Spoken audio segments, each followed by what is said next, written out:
사무엘상 16장 7절에서 하나님은 말씀하십니다. 사람은 외모를 보거니와 나 여호와는 중심을 보느니라. 그럼 이 말을 바꾸어 말하면 어떻게 되죠? 하나님은 중심을 보시지만 사람은 외모를 봅니다. 사람이 외모를 보는 이유는 간단합니다. 외모밖에 볼 수 없기 때문입니다.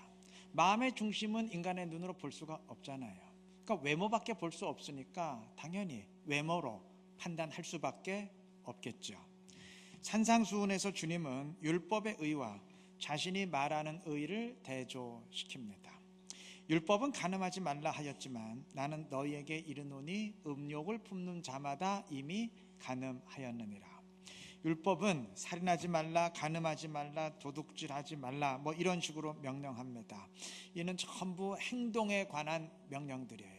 이러한 행동들을 하지 말라는 말입니다. 바꿔 말하면 행동으로만 범죄하지 아니하면 괜찮다는 말입니다.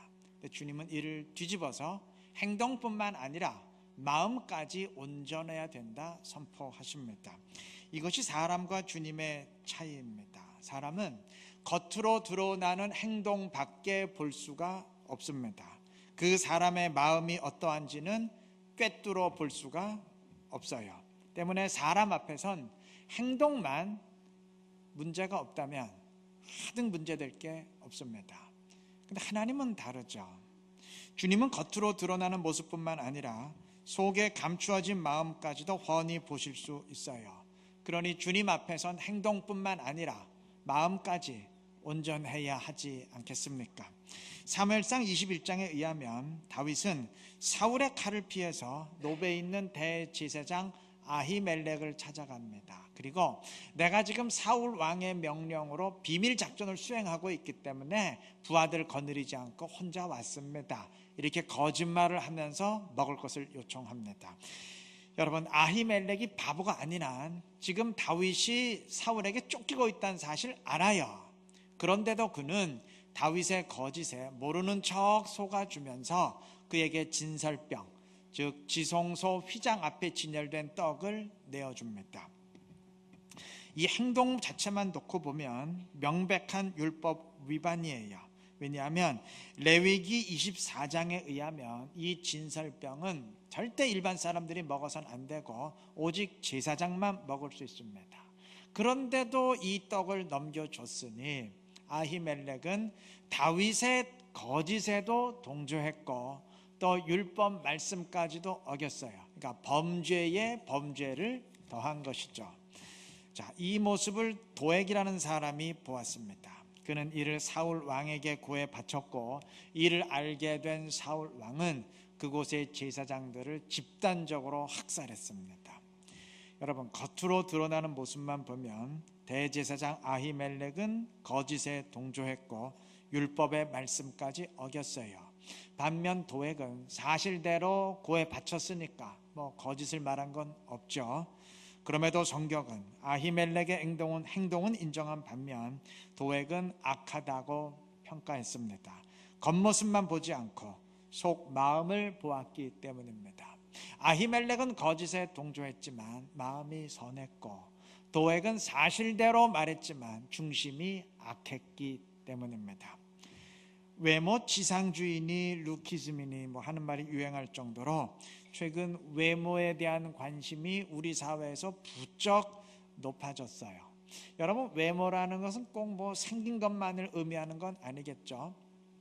그 사람의 사회적 지위, 스펙, 역량, 능력 등등 하여간 그 사람을 수식하고 포장할 수 있는 모든 것을 다 의미할 겁니다. 겉모습 전반을 의미할 겁니다. 다른 나라도 크게 다르지는 않겠지만 우리나라는 그 도가 훨씬 심하게 이렇게 그 자신을 수식하고 포장하는 것에 의해서 그 사람이 누구냐 하는 것이 결정됩니다. 그 사람이 대기업의 임원이냐 아니면 중소기업 사원이냐 하는 것에 의해서, 그 사람의 경제적 능력이 어느 정도냐, 그 사람의 사회적 지위와 역량이 어느 정도냐 하는 것에 의해서 그 사람이 누구냐 하는 것이 판단이 됩니다. 물론 잘못이죠. 뭐 사장이니 부장이니 하는 직위는, 또 무슨 차고를 타고 차를 타느냐, 어떤 집에서 사느냐 하는 경제력은 그 사람이 걸치고 있는 사회적 옷에 불과할 뿐이지 그 자체가 그 사람은 아니죠. 그러한 것들을 그 사람과 동일시하는 것은 그 사람이 걸친 옷을 곧 그 자신이라 여기는 굉장히 우스꽝스러운 일입니다. 그럼에도 이러한 포장으로 사람을 판단하게 되는 이유는 간단해요. 어쩔 수 없기 때문입니다. 포장을 걷어낸 그의 본 모습은 인간의 눈으로 볼 수 없기 때문입니다. 그가 걸친 옷 속에 있는 그의 참 모습은 꿰뚫어 볼 수가 없기 때문입니다. 볼 수 없는 것은 볼 수 없으니까 당연히 볼 수 있는 것으로 판단하게 되지 않겠습니까? 신앙의 영역에서도 마찬가지예요. 그 사람의 중심, 그의 속사람은 인간의 눈에 보이지 않지만 목사, 장로, 권사라는 직함은 눈에 보입니다. 오랜 기간 교회에 출석했다는 관록은 눈에 보여요. 교회 질서 내에서의 그의 영향력은 보입니다. 이런저런 활동을 하는 움직임은 눈에 분명히 보입니다. 그래서 그러한 것들로 그 사람이 누군가 판단하게 되고 바로 그것이 내가 아는 그 사람이에요. 다 그렇습니다. 우리 입장에선 그게 사실 천만다행인지도 모릅니다. 여러분, 만약 내가 걸치고 있는 모든 것을 다 걷어내고 내 속을 다 보여야 된다면, 그리고 모든 사람이 그것을 다 알 수 있다면 얼마나 두려운 일이겠습니까? 어쩌면 그게 두려워서 신앙의 영역에서건 사회적 영역에서건 부지런히 이런저런 것들로 나를 포장하고 있는지 모릅니다. 그러한 포장이 다 껍데기에 불과하다는 것을 빤히 알면서도 나를 감출 수 있기에 그런 것에 한사코 연연하며 다행으로 여기고 있는지 모릅니다. 다행이죠. 사람은 겉모습밖에 볼 수 없다는 게 겉모습으로 포장된 나에게는 천만다행이겠죠. 그런데 여러분, 하나님은 어떻게 할 겁니까? 하나님은 포장 속에 있는 나의 속사람을 다 꿰뚫어 보시는데, 그리고 신앙의 평가는 사람이 내리는 게 아니고 바로 그 하나님이 내리시는 것인데 그건 어떻게 할 겁니까? 그 하나님을 인식한다면 이런저런 껍데기에 하등 연연할 필요가 없지요.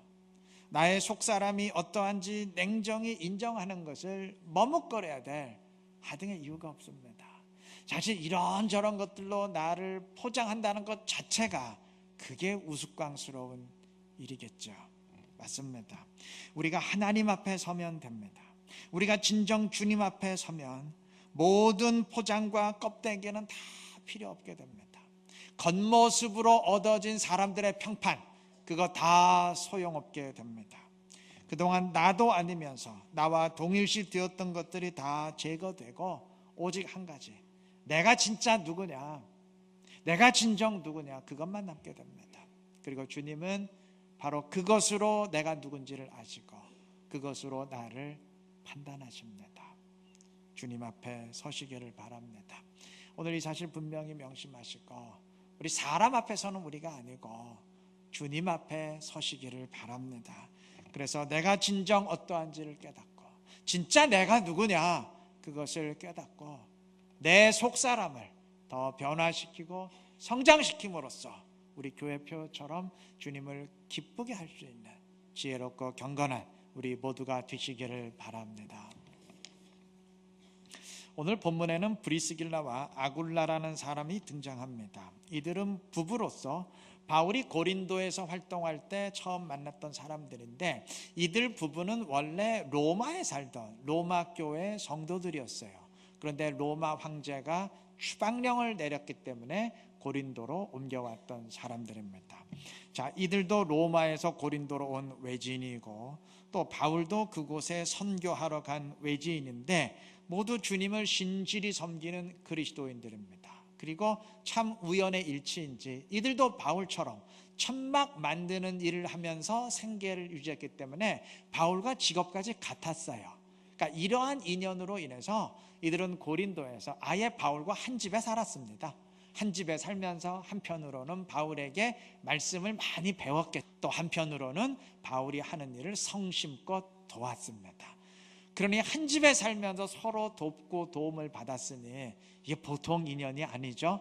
그러니까 이런 인연으로 인해서 이들 부부는 바울이 고린도를 떠나게 되었을 때 바울과 함께 동행해서 에베소까지 오게 되었고 그곳에 계속 머물게 되었던 사람들입니다.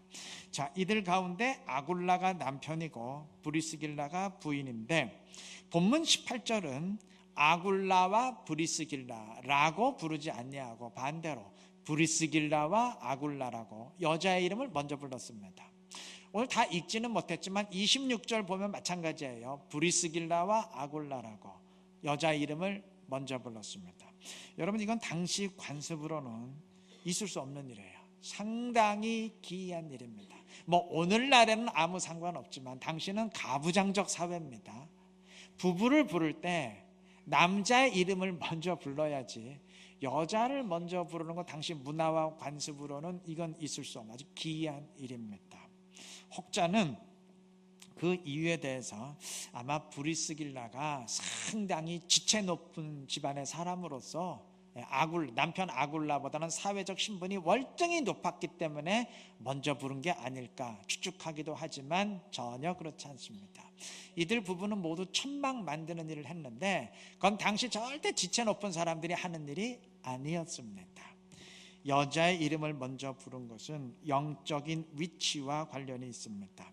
여러분, 성경에서 이름을 나열하는 순서는 그건 절대 우연이 아니에요.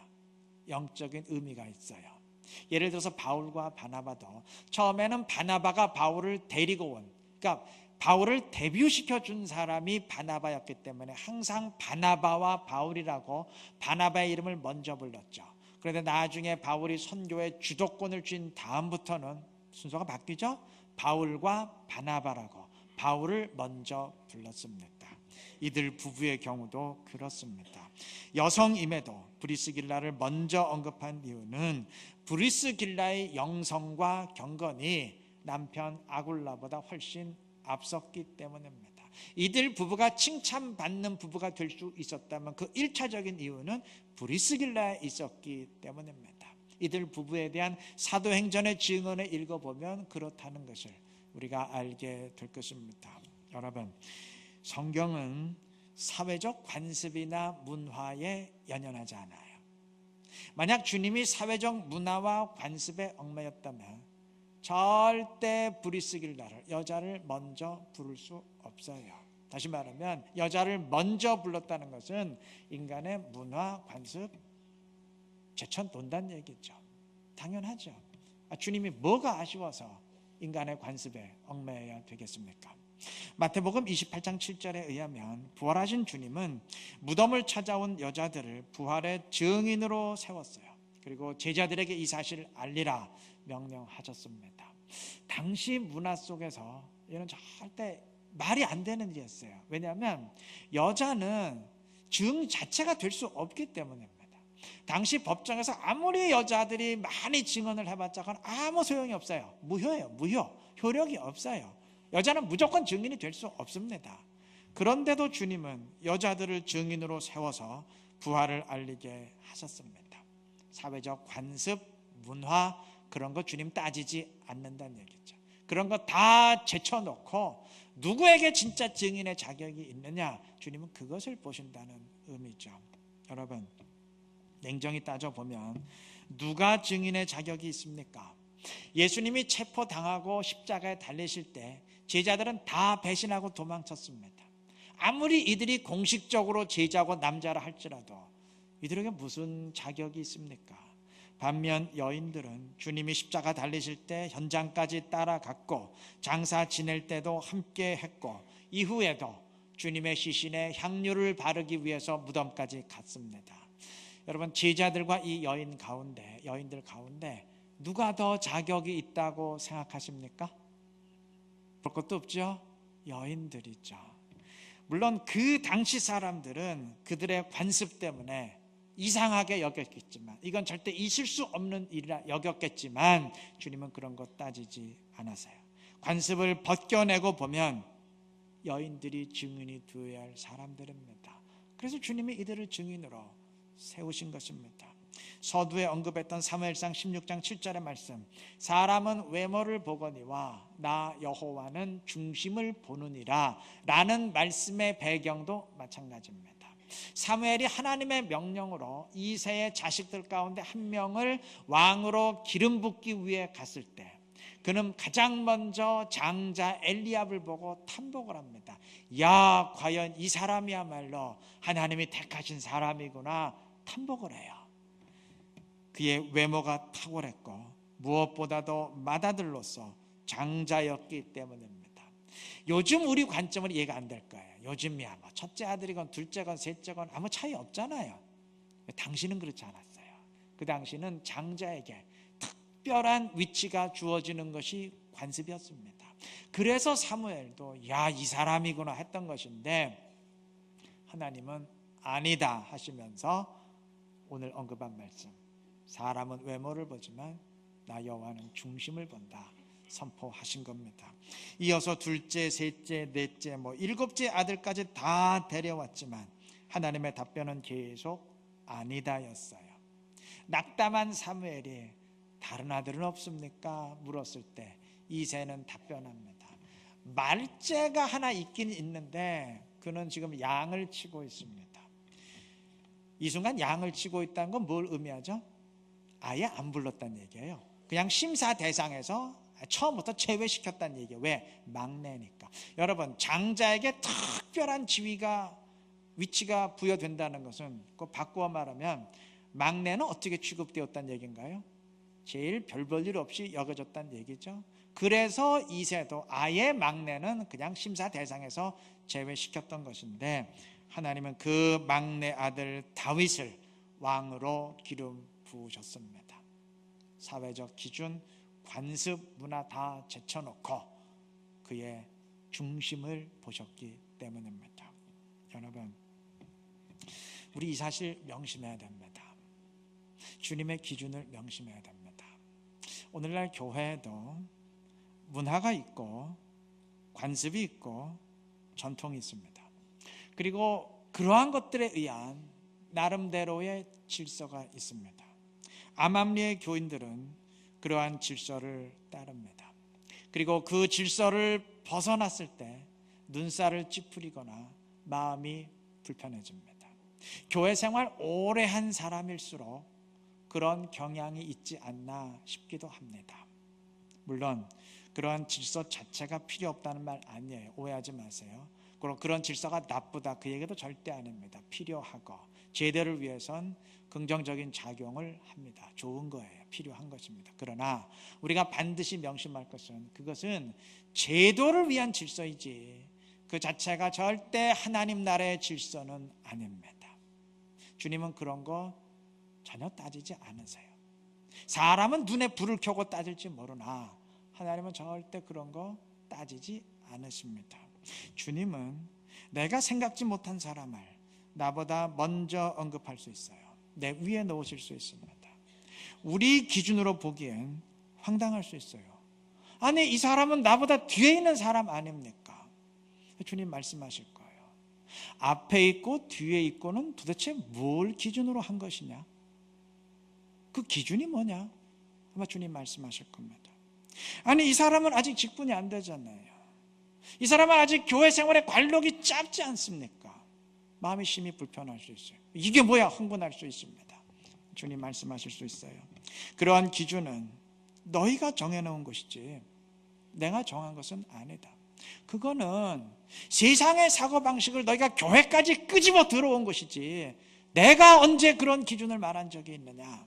나는 오직 한 가지, 그 사람의 중심이 어떠한지, 그리고 그가 나와 얼마나 친한지, 나는 그것을 본다. 아마 주님 말씀하실 겁니다. 여러분, 이러한 사실 앞에 제일 두려움을 느껴야 될 사람이 있어요. 누굴 것 같아요? 바로 저 같은 목사입니다. 특히 담임 목사입니다.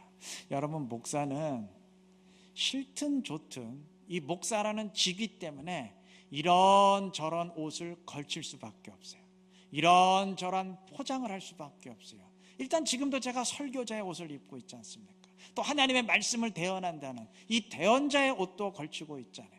이렇게 이런저런 옷을 걸치다 보면 그러한 포장이 진짜 나 자신인 양 착각하기가 쉬워요. 내 속사람이 형편없어도 그 포장 때문에 내가 영적으로 대단한 사람인 양 착각하기가 굉장히 쉽습니다. 그리고 제일 위험한 위치에 있죠. 교회 직분자들 역시 마찬가지예요.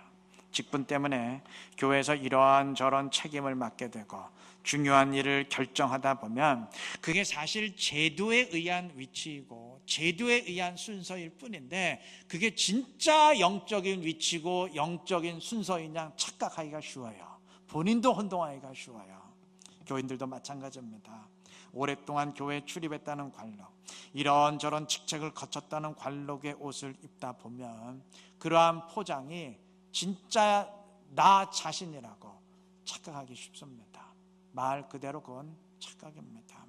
여러분, 지난주에 설교 들으신 분들은 기억하시겠죠. 제가 지난주에 이런 말씀 드렸어요. 하나님의 방식은 언제나 1대1이라고.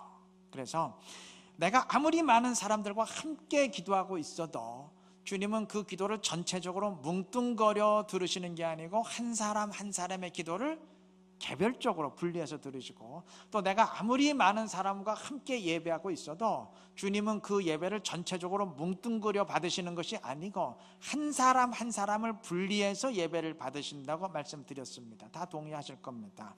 때문에 내가 속한 교회의 기도가 어떠하냐, 이 교회의 영성이 어떠하냐, 이거는 나와 아무런 상관이 없는 일이에요. 주님은 내 주변의 모든 것 다 걷어내고 내 옆에 있는 사람들 다 걷어내고 함께한 무리들 다 걷어내고 오직 내가 어떠냐 이것만 보시기 때문에 교회의 기도의 불길이 아무리 뜨겁게 타오르고 있어도 주님은 내 기도만 개별적으로 들어요. 내가 기도하지 않으면 그건 나는 기도자가 아니에요.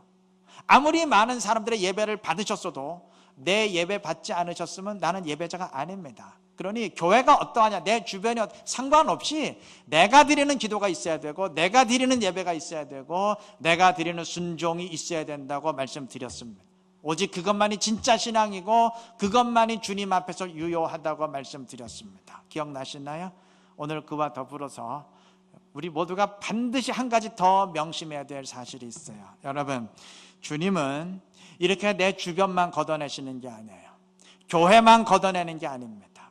주님이 교회를 걷어내기 때문에 내가 드리는 기도가 있어야 된다. 그래서 내가 드리는 기도가 있다고 그것으로 안심할 게 아니에요. 주님은 어디까지 걷어내시느냐? 내가 드리는 기도까지 다 걷어냅니다. 내가 드리는 예배까지, 나의 행동까지 다 걷어내십니다. 이게 지금 무슨 말인가 하실 텐데, 여러분, 이게 무엇을 의미하는 줄 아세요? 주님은 다 걷어내시기 때문에 만약 나의 기도가 포장이라면 주님이 걷어내시고 난 다음에 아무것도 남는 게 없어요. 내가 드리는 예배가 만약에 장식이라면 주님이 내가 드리는 예배까지 다 걷어낸 다음에 나에게 남는 게 없습니다. 내 예배가 나 자신이어야 됩니다.